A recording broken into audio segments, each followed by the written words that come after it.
Hello everyone, welcome to learning with us.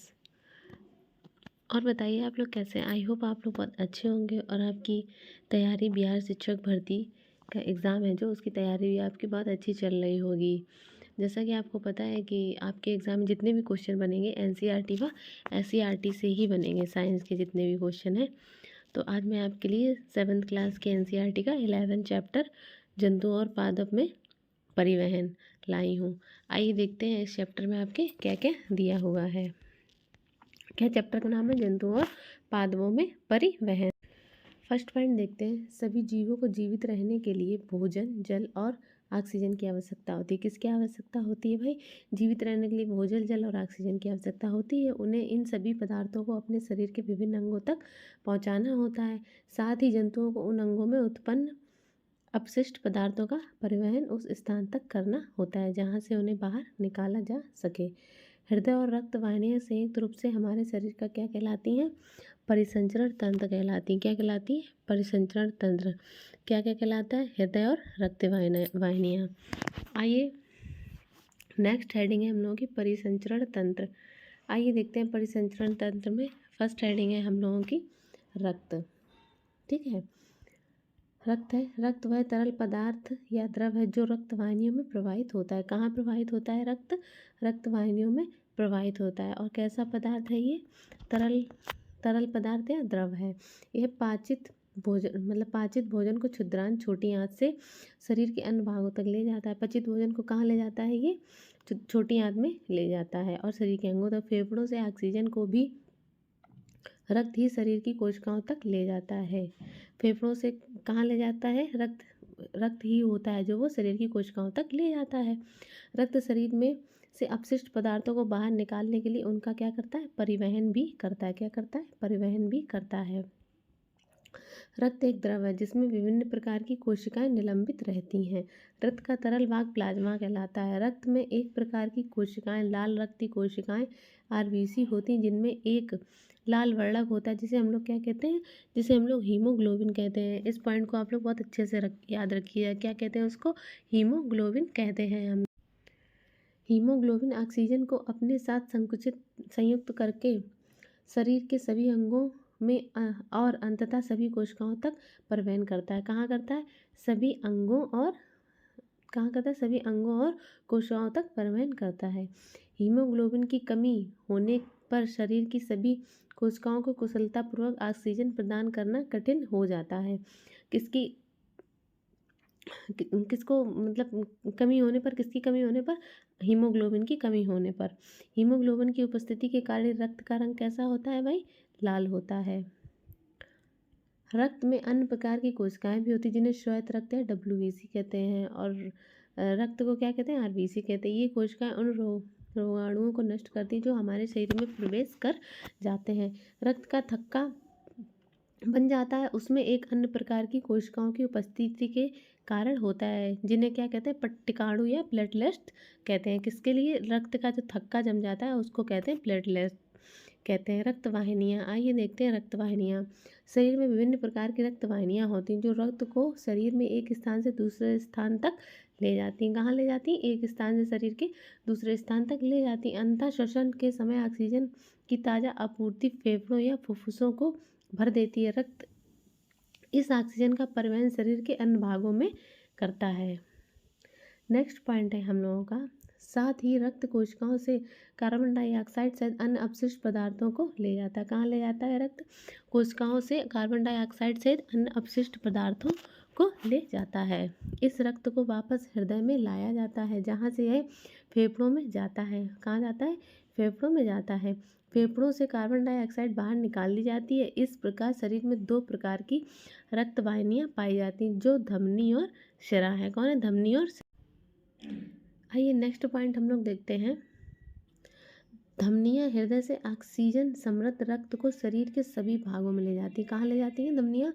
Oxygen समृद्ध रक्त को शरीर के सभी भागों में ले जाती हैं। चूँकि रक्त प्रवाह तेजी से और अधिक दाब पर होता है। कैसा? तो तेजी और अधिक दाब पर होता है। धमनियों की भित्तियाँ जैसे दीवार मोटी और प्रत्यास्थ होती। कैसी होती? मोटी होती और प्रत्यास्थ होती है।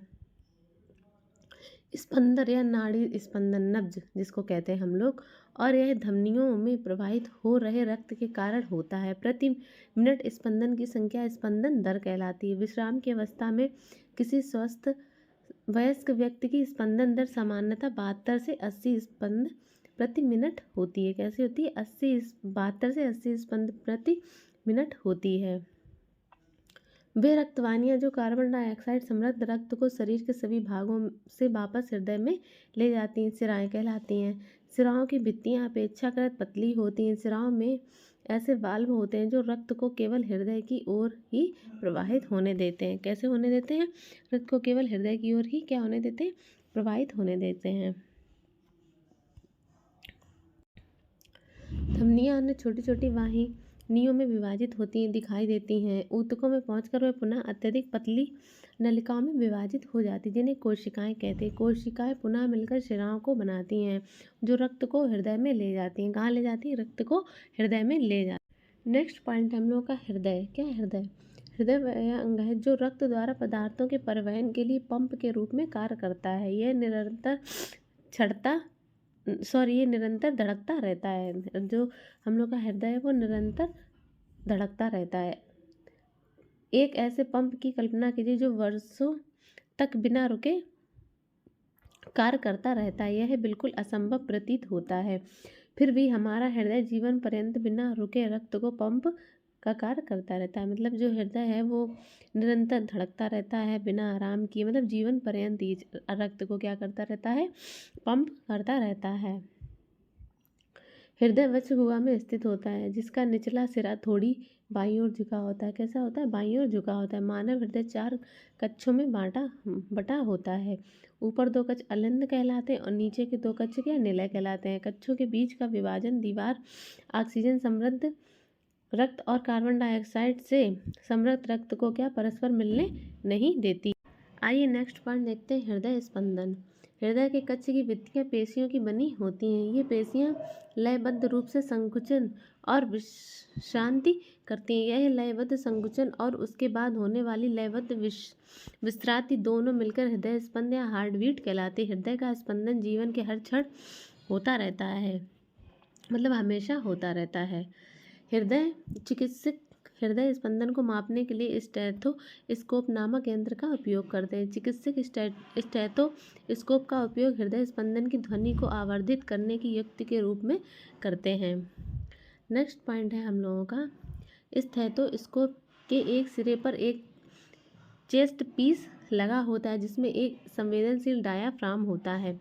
दूसरे सिरे पर 2 ईयर पीस या श्रोतिका लगे होते हैं जो एक नली द्वारा चेस्ट पीस से जुड़े होते हैं। नेक्स्ट पॉइंट है हम लोगों का, प्रत्येक हृदय स्पंदन धमनियों में एक स्पंद उत्पन्न करता है। क्या करता है? एक स्पंद उत्पन्न करता है। प्रति मिनट धमनी में उत्पन्न स्पंद हृदय स्पंदन दर को बनाती है। हृदय के विभिन्न कक्षों की लयबद्ध गति रक्त के परिसंचरण और पदार्थ के परिवहन को बनाए रखती है। स्पंजों और हाइड्रा जैसे जंतुओं में कोई परिसंचरण तंत्र नहीं होता है। किसमें नहीं होता है? स्पंजों और हाइड्रा। ये इस पॉइंट को आप लोग याद रखिएगा। जिस जल में वे रहते हैं वहीं उनके शरीर में प्रवेश करके उनके भोजन और ऑक्सीजन की आपूर्ति कर देते हैं। जब जल बाहर निकालता है तो वह अपने साथ कार्बन डाइऑक्साइड और अपशिष्ट पदार्थों को ले जाता है, अतः उन्हें परिसंचरण हेतु रक्त के समान तरल की आवश्यकता नहीं होती है। आइए नेक्स्ट पॉइंट देखते हैं हम लोग, ये आपके इम्पॉर्टेंट फैक्ट हैं। आइए देखते हैं, रक्त परिसंचरण की खोज किसने की थी? विलियम हार्वे ने की थी। कब की थी? 1578 और 1657 नामक एक चिकित्सक ने की थी जो अंग्रेज थे। क्या थे? अंग्रेज। रक्त शरीर की वाहिनियों में दोलन करता रहता है। क्या करता रहता है? दोलन करता रहता है। उन्हें परिसंचारी या सर्कुलेटर कहा जाता था। तथापि हार्वे की मृत्यु से पहले परिसंचरण के बारे में उनके विचार को जीव विज्ञान तथ्य के रूप में मान्यता मिल गई थी। किस रूप में? जीव विज्ञान तथ्य के रूप में मान्यता मिल गई थी। जंतुओं में उत्सर्जन। आइए देखते हैं जंतुओं में उत्सर्जन। शरीर में अपशिष्ट पदार्थों के रूप में उत्पन्न कार्बन डाइऑक्साइड फेफड़ों द्वारा किस प्रकार उच्छ्वासन के प्रक्रम के दौरान शरीर से बाहर निकल जाती है? अपचित भोजन वही क्षेपण प्रक्रम द्वारा मल के रूप में शरीर से बाहर निकाल दिया जाता है। आइए नेक्स्ट पॉइंट हम लोग देखते हैं। जब हमारी कोशिकाएं अपना कार्य करती हैं तो कुछ पदार्थ अपशिष्ट के रूप में निर्मुक्त होते हैं। अधिकांशतः ये पदार्थ विषाक्त होते हैं, इसलिए इन्हें शरीर के से बाहर निकालने की आवश्यकता होती है। मतलब ये खराब होते हैं, इसलिए इन्हें शरीर से बाहर निकालने की आवश्यकता होती है। सजीवों द्वारा कोशिकाओं में निर्मित होने वाले अपशिष्ट पदार्थों को बाहर निकालने के प्रक्रम को क्या कहते हैं? उत्सर्जन कहते हैं। और उत्सर्जन में भाग लेने वाले सभी अंग मिलकर क्या कहलाते हैं? उत्सर्जन तंत्र कहलाते हैं।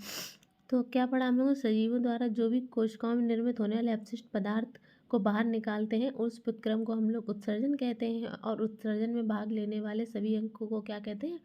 उत्सर्जन तंत्र कहते हैं। आइए देखते हैं मानव उत्सर्जन तंत्र। क्या देखते हैं हम लोग? मानव उत्सर्जन तंत्र। आइए देखते हैं इसमें। रक्त में उपस्थित अपशिष्ट पदार्थों को शरीर से बाहर निकालना जाना चाहिए। इसके लिए शरीर को छानने की व्यवस्था की आवश्यकता होती है। यह व्यवस्था वक्र गुर्दों में उपस्थित रक्त कोशिकाओं द्वारा उपलब्ध की जाती है। कैसे उपलब्ध की जाती है? रक्त कोशिकाओं द्वारा उपलब्ध की जाती है। जब रक्त दोनों वृक्कों में पहुंचता है तो इसमें उपयोगी और हानिकारक दोनों ही प्रकार के पदार्थ होते हैं। उपयोगी पदार्थों को रक्त में पुनः अवशोषित कर लिया जाता है। क्या कर लिया जाता है? पुनः अवशोषित कर लिया जाता है। जल में घुले हुए अपशिष्ट पदार्थ मूत्र के रूप में पृथक कर लिया या हटा दिए जाते हैं। वक्रों से मूत्र वाहिनियों से होता हुआ मूत्र मूत्राशय में जाता है। मूत्र वाहिनियां नली के आकार की होती हैं। मूत्राशय में मूत्र संचित होता रहता है। कहाँ संचित होता रहता है? मूत्राशय में मूत्र संचित होता रहता है। मूत्राशय से एक पेशी नली जुड़ी होती है जिसे मूत्रमार्ग कहते हैं। मूत्रमार्ग को दूसरा सिरा खुला होता है जिसे क्या कहते हैं? मूल रंध्र कहते हैं। और जिससे मूत्र शरीर से बाहर निकाल दिया जाता है। किससे निकाल लिया जाता है? मूत्र रंध्र से बाहर निकाल दिया जाता है। आइए देखते हैं वक्र या किडनी। मूत्र वाहिनियों और मूत्राशय और मूत्रमार्ग सम्मिलित होने से उत्सर्जन तंत्र बनते हैं। किससे बनते हैं? मूत्र वाहिनियों और मूत्राशय और मूत्रमार्ग से। कोई वयस्क व्यक्ति सामान्यतः 24 घंटे में 1 से 1.8 लीटर मूत्र करता है, जिसमें 95% जल और 2.5% यूरिया और 2.5% अन्य अपशिष्ट उत्पाद होते हैं। गर्मियों में हमें पसीना श्वेद आता है। श्वेद में जल और लवण होते हैं। क्या होते हैं? श्वेद में जल और लवण होते हैं। आइए डायग्राम हम लोग देते हैं। देखिए ये वक्र है, किडनी है। ये हम लोगों की क्या है? मूत्र वाहिनियाँ हैं। क्या है? मूत्र वाहिनी है। ये हम लोगों का यहाँ पे मूत्राशय है और ये मूत्रमार्ग है और ये मूत्र रंध्र है। आइए नेक्स्ट पॉइंट देखते हैं। जानते हैं कि मिट्टी से बने घड़ों में रखा पानी ठंडा हो जाता है। इसका कारण ये है कि घड़ों के छिद्रों से रिसकर पानी उसकी बाहरी सतह पर आ जाता है। जब यह पानी वाष्पित होता है तो घड़े में बचा शेष पानी ठंडा हो जाता है। ठीक इसी प्रकार पसीना भी हमें अपने शरीर को ठंडा बनाए रखने में क्या करता है भाई? सहायता करता है। आइए देखते हैं। कभी कभी किसी व्यक्ति के वक्र काम करना बंद कर देते हैं। ऐसा किसी संक्रमण अथवा चोट के कारण हो सकता है। वक्र के अक्रिय हो जाने की स्थिति में रक्त में अपशिष्ट पदार्थों की मात्रा क्या होती है? बढ़ जाती है। आइए नेक्स्ट पॉइंट हम लोग देखते हैं। ऐसे व्यक्ति की अधिक दिनों तक जीवित रहने की संभावना कम हो जाती है। तथापि यदि कृत्रिम वक्र द्वारा रक्त को नियमित रूप से छानकर उसमें से अपशिष्ट पदार्थों को हटा दिया जाए तो उसके जीवन काल में वृद्धि संभव है। इस प्रकार रक्त को छानने की विधि को अपवहन या डायलिसिस कहते हैं। क्या कहते हैं? डायलिसिस कहते हैं। जंतुओं के शरीर से अपशिष्ट रसायनों के निष्कासन की विधि जल की उपलब्धता पर निर्भर करती है। मछली जैसे जलीय जंतु कोशिकाओं के अपशिष्ट उत्पादों को गैसीय रूप या अमोनिया में उत्सर्जित किया करते हैं, जो सीधे जल में घुल जाती हैं। कहाँ घुल जाती हैं? सीधे सीधे भाई जल में घुल जाती हैं। पक्षी, छिपकली, सर्प जैसे कुछ जंतु अपने शरीर से अपशिष्ट पदार्थों का उत्सर्जन अर्ध घन या सेमी सॉलिड पदार्थ के रूप में करते हैं, जो मुख्यतः श्वेत या सफ़ेद रंग का यौगिक यूरिया अम्ल होता है। मानव द्वारा उत्सर्जित अपशिष्ट पदार्थों में यूरिया प्रमुख है। क्या है? यूरिया प्रमुख। नेक्स्ट पॉइंट है पादपों में पदार्थों का परिवहन। क्या है? पादपों में पदार्थों का परिवहन। पादप अपनी जड़ों या मूल द्वारा मृदा से जल और खनिज पोषकों का अवशोषण करके उन्हें पत्तियों को उपलब्ध कराते हैं। पत्तियां तथा जल कार्बन डाइऑक्साइड का उपयोग कर प्रकाश संश्लेषण के प्रक्रम द्वारा पौधों के लिए भोजन बनाती हैं। आइए नेक्स्ट पॉइंट देखते हैं। सभी जीवों का भोजन उनके लिए ऊर्जा का स्रोत होता है तथा जीव की प्रत्येक कोशिका में ग्लूकोज का क्या होता है, विखंडन होने से ऊर्जा निर्मुक्त होती है। कोशिकाएं इस ऊर्जा का उपयोग जीवन की मूल क्रिया विधियों को संपादित करने में करती हैं। किस रूप में करती हैं? उनके जीवन की मूल क्रियाविधियों को संपादित करने में करती हैं। नेक्स्ट पॉइंट है, ये आवश्यक है कि जीव की प्रत्येक कोशिका को भोजन उपलब्ध कराया जाए। पौधों की जड़ों द्वारा अवशोषित जल तथा पोषक तत्व पत्तियों तक किस प्रकार पहुंच जाते हैं? पौधों के वे भाग जो भोजन नहीं बना सकते पत्तियों द्वारा निर्मित भोजन किस प्रकार प्राप्त करते हैं?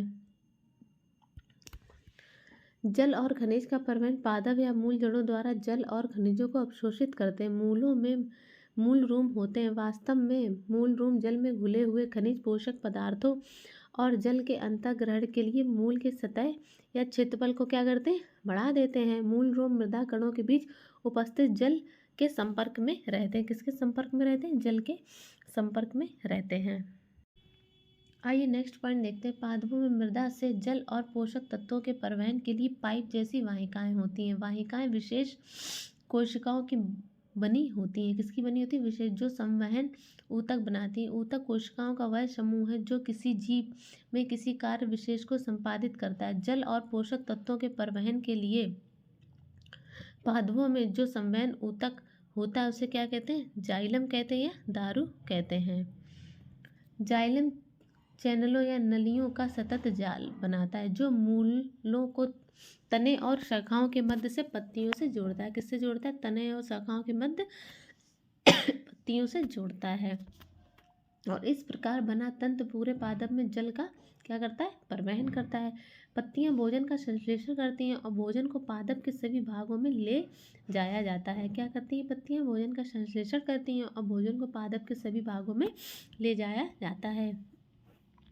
एक संवहन ऊतक द्वारा किया जाता है। यह किसके द्वारा किया जाता है? यह कार्य संवहन ऊतक द्वारा किया जाता है जिसे फ्लोएम या पोषावाह कहते हैं। इस प्रकार जाइलम और फ्लोएम पादपों में पदार्थों का क्या करती हैं? परिवहन करती हैं। आइए नेक्स्ट पॉइंट देखते हैं। वाष्पोत्सर्जन। वाष्पोत्सर्जन में देखते हैं क्या दिया हुआ है हम लोगों के। पादप वाष्पोत्सर्जन के प्रक्रम द्वारा बहुत अधिक जल निर्मुक्त करते हैं। पादप मृदा से खनिज, पोषक तत्व और जल अवशोषित करते हैं। अवशोषित किया गया सारा जल पादप द्वारा उपयोग नहीं किया जाता है। पत्तियों की सतह पर उपस्थित रंध्रों से वाष्पोत्सर्जन के प्रक्रम द्वारा जल वाष्पित हो जाता है। पत्तियों से जल के वाष्पन से चूसड़ या अभिकर्मक खिंचाव विकसित हो जाता है। क्या हो जाता है? खिंचाव विकसित। यह वैसे ही है जैसे स्ट्रॉ से जल का चूसड़ करते हैं। विशाल वृक्षों में बहुत अधिक ऊंचाई तक जल का अभिकर्षण या खिंचाव इसी प्रकार होता है। वाष्पोत्सर्जन पादप को ठंडा रखने में भी सहायक होता है। कैसा रखने में सहायक होता है? ठंडा रखने में। आइए अब कुछ इंपॉर्टेंट फैक्ट देखते हैं इस चैप्टर के। परिसंचरण तंत्र में हृदय और रक्त वाहिनियाँ होती हैं। क्या होती हैं? हृदय और रक्त वाहिनियाँ होती हैं। मानव शरीर में रक्त धमनियों और शिराओं को में प्रवाहित होता है तथा हृदय पंप की तरह कार्य करता है। कैसे कार्य करता है? हृदय पंप की तरह कार्य करता है। रक्त में प्लाज्मा, लाल रक्त कोशिकाएं आरबीसी, श्वेत रक्त कोशिकाएं डब्ल्यूबीसी में बीसी और पट्टी काणु होते हैं। क्या होते हैं? पट्टी काणु होते हैं। रक्त का लाल वर्ण युक्त हीमोग्लोबिन की उपस्थिति के कारण होता है। किसकी उपस्थिति के कारण होता है भाई? हीमोग्लोबिन की उपस्थिति के कारण होता है।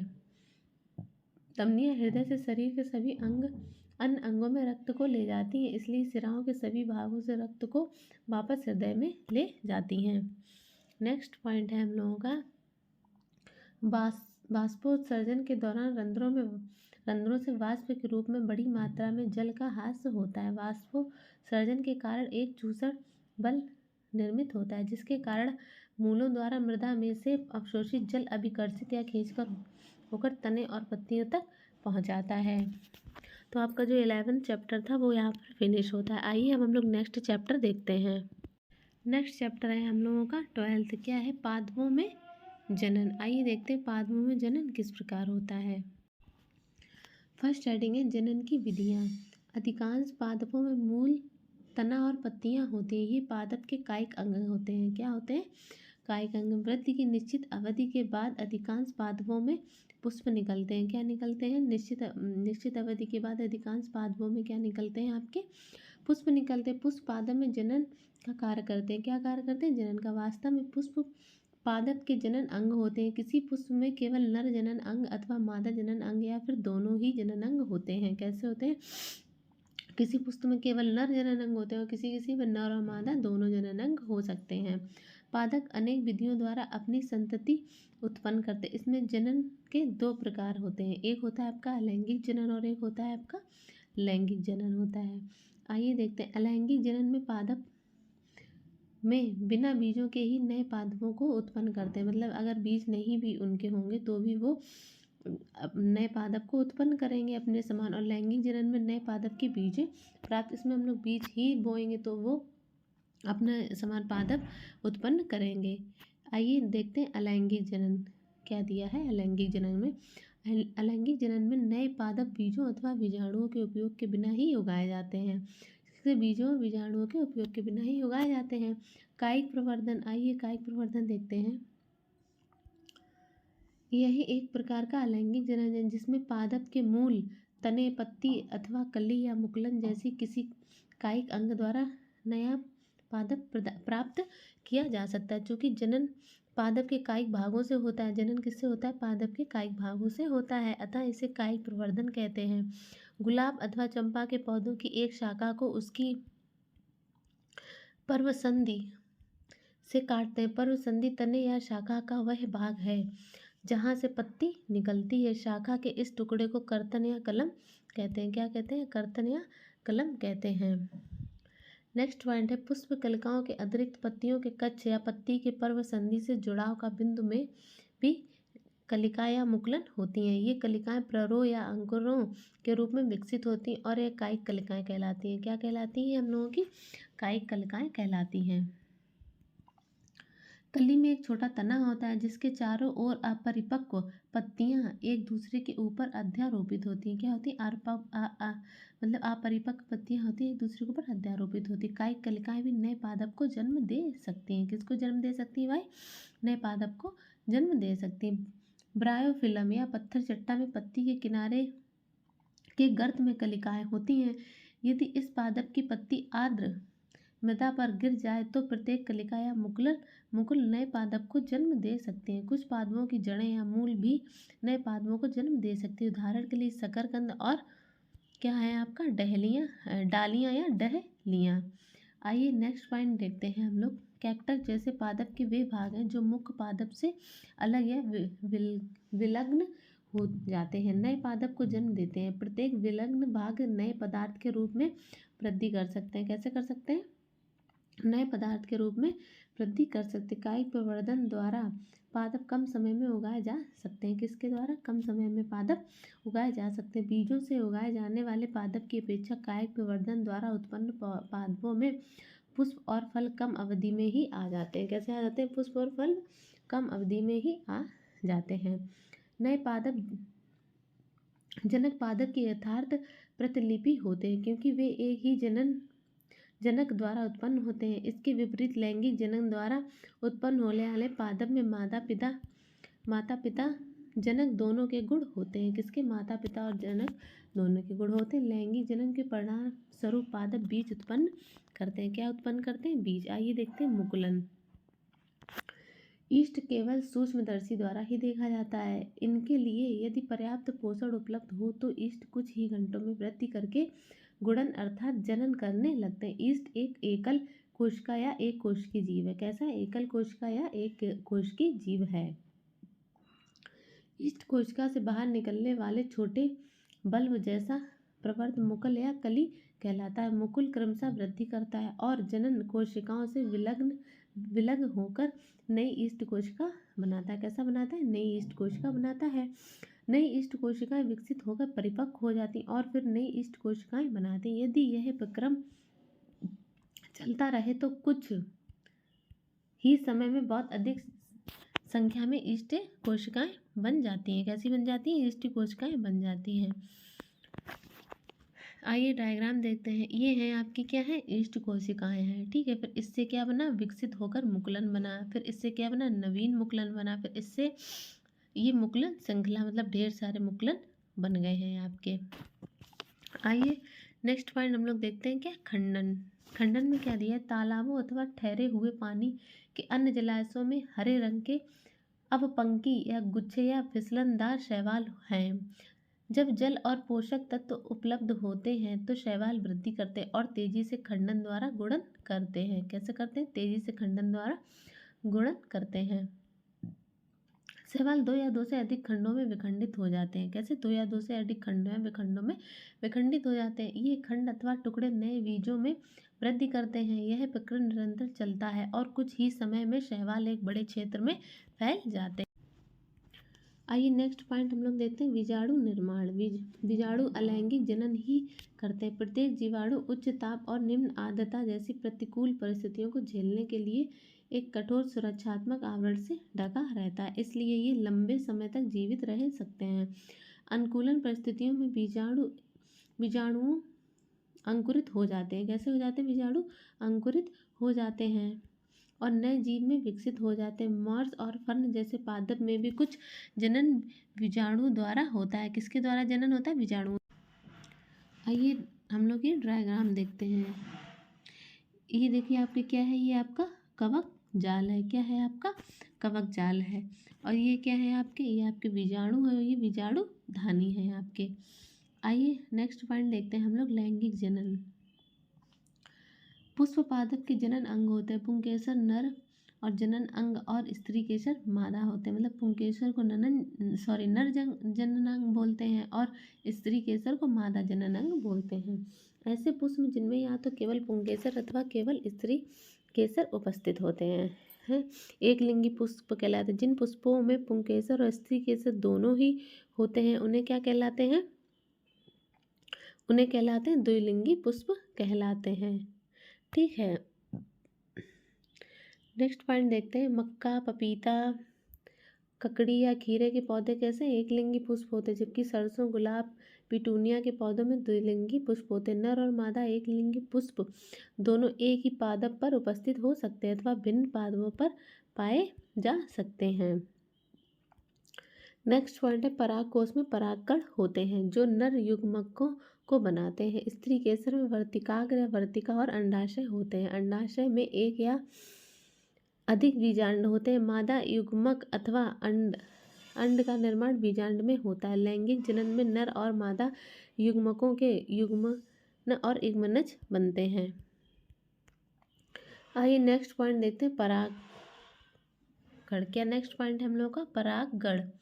परागण आइए देखते हैं, परागण। परागण में क्या क्या दिया है हम लोगों का, समानता पराग कणों में क्या, समानता परागों कणों में दृढ़ सुरक्षात्मक आवरण होता है। कैसा होता है, दृढ़ सुरक्षात्मक मतलब मजबूत आवरण होता है।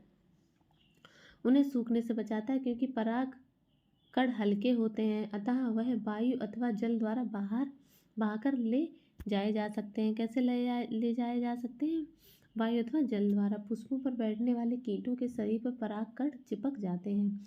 जब कीट उसी प्रकार के किसी अन्य पुष्प पर बैठते हैं तो पुष्प के वर्तिकाग्र पर कुछ परागकण गिर जाते हैं। परागकणों का परागकोश से पुष्प के वर्तिकाग्र का स्थानांतरण परागकण कहलाता है। यदि परागकण उसी पुष्प के वर्तिकाग्र पर गिरते हैं तो इसे स्वपरागण कहते हैं। और जब पुष्प के परागकण उसी पादप के किसी अन्य पुष्प के वर्तिकाग्र पर गिरते हैं तो इसे क्या कहते हैं, पर परागण कहते हैं।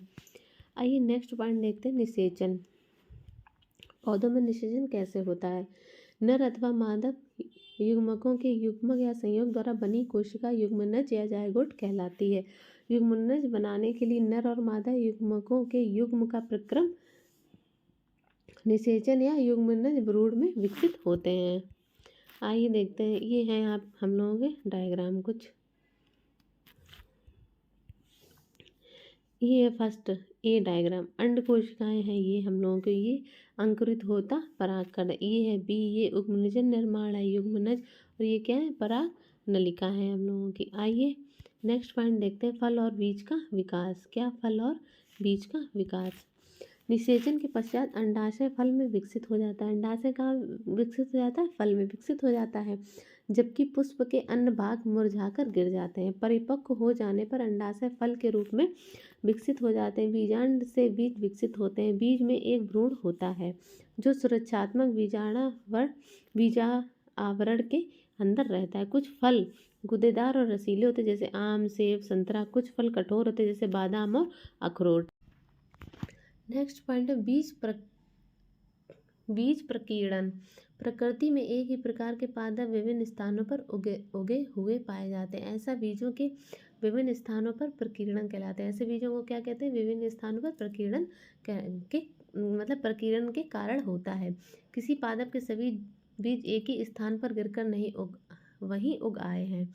पादप के नवोत्पादों या नए उगे पौधों के बीच धूप, जल, खनिजों और स्थान के लिए गंभीर स्पर्धा होगी। संभवतः उनमें से कोई भी स्वस्थ पादप के रूप में विकसित नहीं होगा। कैसा नहीं होगा? विकसित स्वस्थ पादप के रूप में विकसित नहीं होगा। पादपों को बीजों के प्रकीर्णन से लाभ होता है। इससे एक ही प्रकार के पादप के नवोत्पादों में सूर्य के प्रकाश या जल और खनिजों के लिए परस्पर स्पर्धा की संभावना क्या हो जाती है? आपकी कम हो जाती है। प्रकीर्णन पादप को व्यापक क्षेत्र में वितरित होने में सहायक होता है ताकि वे नए आवासों में अपनी पकड़ बनाने में क्या हो सके? समर्थ हो सके। प्रकृति में पादप के फलों और बीजों का प्रकीर्णन पवन, जल और जंतुओं द्वारा होता है। सेहीजन या ड्रम स्टिक तथा द्विफलन या महफिल जैसे पादप के पंख युक्त बीज, घासों के हल्के बीज अथवा आक या मदार के रोम युक्त बीज और सूरजमुखी के रोम युक्त फल पवन के साथ उड़कर सुदूर स्थानों तक चले जाते हैं। कुछ बीज जल द्वारा प्रकीर्णित होते हैं। ऐसे बीजों अथवा फलों के आवरण स्पंजी और तंतुमय होते हैं ताकि वे जल में प्लवन या तैरते करते हुए एक स्थान से दूसरे स्थान पर जा सके। मतलब तैरते हुए एक स्थान से दूसरे स्थान पर जा सकते हैं। उदाहरण के लिए नारियल वो है आपका एग्जाम्पल। कुछ बीज जंतुओं द्वारा प्रकीर्णित होते हैं, विशेष रूप से कंटिकी या कांटेदार बीज जिसमें हुक जैसी संरचनाएं होती हैं, जिससे बीज जंतुओं के शरीर से चिपक जाते हैं और दूरस्थ स्थानों तक ले जाए सकते हैं। इनके उदाहरण रियूना और जेनिंथियम हैं। कुछ पौधों के फल झटके के साथ फट जाते हैं जिससे उसके अंदर स्थित बीज प्रकीर्णन हो जाते हैं। बीज जनक पादप से दूर जाकर गिरते हैं। एरंड और एल्सम के पादप ऐसा ही करते हैं। किसके? एरंड और एल्सम के, बालसम के पादप। आइए कुछ इंपॉर्टेंट फैक्ट हम लोग देखते हैं। कायिक प्रवर्तन में पत्तियां, तना और मूल जैसे कायिक भाग से नए पादप उगाए जाते हैं। किनसे उगाए जाते हैं? पत्ती, तना, फूल जैसे कायिक भागों से। पुष्प पादप का जनन अंग है। पुष्प क्या है? पादप का जनन अंग है। किसी पुष्प के परागकोश से उसी पुष्प अथवा किसी अन्य पुष्प के वर्तिकाग्र तक परागकणों के स्थानांतरण का क्रम क्या कहलाता है? परागण कहलाता है। क्या कहलाता है? परागण कहलाता है। परागण दो प्रकार का था, स्वपरागण और परपरागण। स्वपरागण में परागकण परागकोशों से उसी पुष्प के वर्तिकाग्र पर स्थानांतरित मतलब सेम पर हो जाता है, और परपरागण में क्या होता है? दूसरे पुष्प पर वर्तिकाग्र पर क्या हो जाते हैं? स्थानांतरित हो जाते हैं। कौन? परागकोश हो जाते हैं हम लोगों के। परागण पवन, जल और कीटों द्वारा हो सकता है। नर और मादा युग्मकों का युग्मन निषेचन कहलाता है। निषेचित अंड या उगमनज कहलाता है। युग्मनज का विकास भ्रूण में होता है। कहाँ होता है? भ्रूण में होता है। बीज प्रकीर्णन एक ही स्थान पर पादप की अधिक संख्या की वृद्धि को रोकना होता है। सूर्य के प्रकाश, जल और खनिजों के लिए पर्दा को क्या होता है? कम करना। नए आवासों के अधिग्रहण में क्या होता है? सहायक होना। आपका 12th चैप्टर है जो वो भी आपका फिनिश होता है। ठीक है, क्या नाम था इस चैप्टर का? पादप में जनन। पादपों में कैसे जनन होता है। आपका 11th 12th चैप्टर भी आपका फिनिश होता है। अगर आपको क्लास अच्छी लगी हो तो वीडियो को लाइक कीजिएगा, चैनल को सब्सक्राइब कीजिएगा और अपनी पढ़ाई बहुत अच्छे से करते रहिएगा।